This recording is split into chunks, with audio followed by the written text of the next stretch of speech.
ভগৱানকো ভয় নকৰে একাংশ লোকে দেৱী কালিমাৰ মূৰ্তিৰ পৰা লৈ গ'ল আ অলংকাৰ গোপাল মন্দিৰৰ দানপাত্ৰ ভাঙিও নিলে নগদ ধন চিচিটিভিত বন্দী হৈ ৰল সমগ্ৰ দৃশ্য ভগৱানক আমি সকলোৱে পূজা কৰোঁ দিনটো ভগৱানৰ নাম লৈ আমি আৰম্ভ কৰোঁ বিপদেই হওক বা আপদেই হওক ভগৱানে আমাৰ একমাত্ৰ সংগী কিন্তু সেই ভগৱানৰ ঘৰতেই এতিয়া চুৰিকাণ্ড সংঘটিত হ'বলৈ লৈছে এইটো বিলাসীপাৰাৰ ঐতিহ্য মন্দিৰ কালীবাৰী মন্দিৰ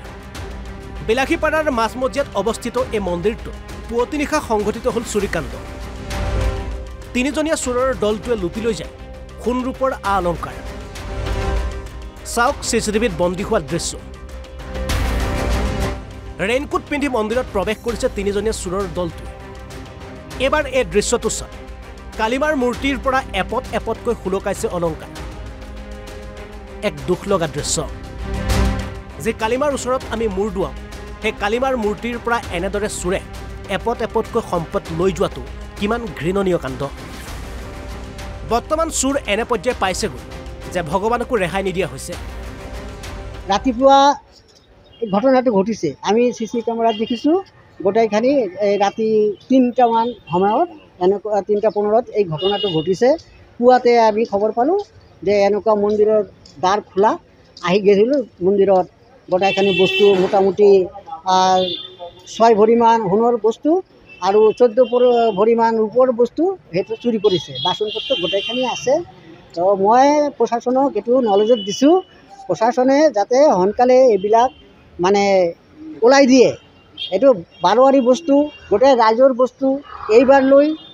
৩বাৰ হ'ল এনেকুৱা বস্তু কিয় আমাৰ এই মাজমজিয়া মন্দিৰত হয় প্ৰশাসনে কি কৰে না কৰে আমি বুজি নাপাওঁ সিহঁতে ডিউটি দিয়ে না দিয়ে পিছফালে ৰাস্তা আছে পৰিষ্কাৰ ৰাস্তা সেই ৰাস্তা ওইফাল দি সিহঁতে উৰা গুচিল আৰু তাৰ পৰা তাতে গ'ল ইফালে দক্ষিণ কামৰূপৰ পলাশবাৰী সমষ্টিৰ অন্তৰ্গত ১ নং জিয়াকুৰি ঐতিহ্যমণ্ডিত গোপাল মন্দিৰত নিশা চোৰে লুটপাট চলায় ডাৱৰীয়া বতৰৰ সুযোগ লৈ চোৰে দানপাত্ৰ ভাঙি লৈ যায় ২০,০০০ মান নগদ ধনৰ লগতে বহু সামগ্ৰী কিছু সামগ্ৰী মন্দিৰৰ প্ৰাংগণত অ'ত পেলাই থৈ যায় এই ঘটনাক লৈ অঞ্চলটোত তীব্ৰ চাঞ্চল্যৰ সৃষ্টি হৈছে আমাৰ দানপাত্ৰৰ তালা ভাঙি আৰু মন্দিৰৰ ৩টা তালা ভাঙি তেওঁলোকে মন্দিৰৰ যিবোৰ আচবাব আছিল গছা বাচন বৰ্তন এই সকলোবোৰ এটা বেগত ভৰাই পেলাই তেওঁলোকে কিন্তু নিব নোৱাৰিলে বোধহয় সম্ভৱতঃ কাৰণ বানপানীয়ে ৰিজাৰ্ভখন তল যোৱাৰ ফলত আমাৰ মানুহবোৰে চপে ৰাতি তাৰমানে ইয়াত মাছ মাৰিছিল আৰু সেই মাছ মৰাৰ হেৰিতে তেওঁলোকে তাৰমানে বাহিৰত মনাত ভৰাই আচবাববোৰ এৰি থৈ গৈছে যে দানপাত্ৰটোত আমাৰ প্ৰায় ১৫-২০ হাজাৰমান টকা আছিল আৰু মনাৰ ভিতৰত কি আছে আমি এতিয়াও চাব পৰা নাই আৰু খুব সম্ভৱ আমি লক্ষ্য কৰা মতে গোটেইখিনি বস্তু তাতে আছে যে আমাৰ গোটেইখিনি মূল্য প্ৰায় ৬০-৭০ হাজাৰমান টকাৰ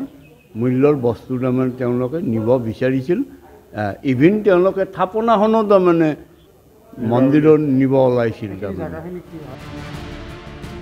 বিলাসীপাৰাৰ পৰা নীলকমল নাথ আৰু ছয়গাঁৱৰ পৰা ধ্ৰুৱজ্যোতি দাসৰ ৰিপৰ্ট অসম লাইভ 24